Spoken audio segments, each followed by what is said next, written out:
And in an NFL season marked by off-the-field controversies, there's a reminder that football can unite people. And as Neil Jones reports, there's a shining example of that right here in Kansas City.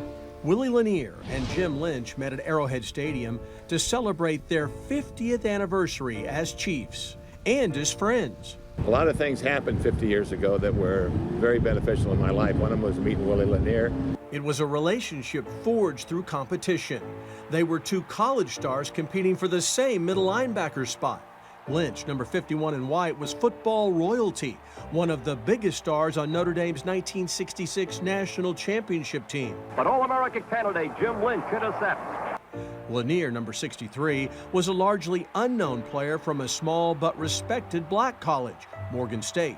And Willie was also battling against history. There was never a black middle linebacker before in the NFL. I know that there could be questions that I might have had from a team standpoint of what the opportunity might truly be. Was it really going to be fair and equitable? Well, it didn't take long for Lanier to prove himself. Players know players, and Willie Lanier was a player, for sure, absolutely. With Lanier in the middle and Lynch and Bobby Bell on the outside, the Chiefs fielded one of the game's greatest linebacking corps, and they helped carry the Chiefs to the Super Bowl championship. Chiefs have not been back since, and for the Super Bowl. And if you'd have said that to me then, I'd have said, you're absolutely crazy. Not only did Willie and Jim play together, they became roommates on road trips at a time when that was seldom done.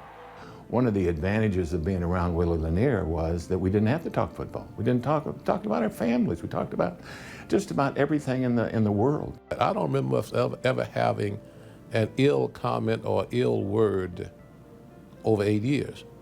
We were able to get them together at the Chiefs Hall of Fame, where both men are enshrined. I don't think I could fit in it anymore, you know? And fellow Hall of Famer Bobby Bell couldn't resist joining them. It's unbelievable, man. I think we knew each other like our back of our hands, you know? Gazing at the statue of team founder Lamar Hunt, Lanier's thankful that in their search for talent, Hunt and Coach Hank Stram were colorblind. If he and those other men did not form the American Football League, the opportunity for me to meet Jim Lynch is almost zero. I know. Both men have excelled in business, building success in life on top of success on the football field. We realized that football was not an end in itself. Neither of us wanted to go into coaching. Division titles, dramatic playoff victories, and the Super Bowl championship. Jim Lynch and Willie Lanier played critical roles. But when I asked them what their greatest accomplishments were, I was shocked by the answer. I'm most proud that the man sitting across that desk, that he and I were able to have a 50-year relationship. I would hate to have my life be defined by how many tackles that were made and how many games were won. But it was only a facet of what made Willie Lanier tick or what made Jim Lynch tick. Both men believe that there is a lesson to be learned here, that two men from different backgrounds, of different races, could come together. Yes, they're teammates, but after 50 years, they are so much more. Neil Jones, KCTV 5 Sports. Man, Baldy, I love stories like that. Yeah, those are guys that describe, I mean, they're the perfect examples of what passion is to a game. For what they played, 6 weeks, 2-a-days they used to go through. I mean, these guys make more money in one series than what these guys used to make in a year.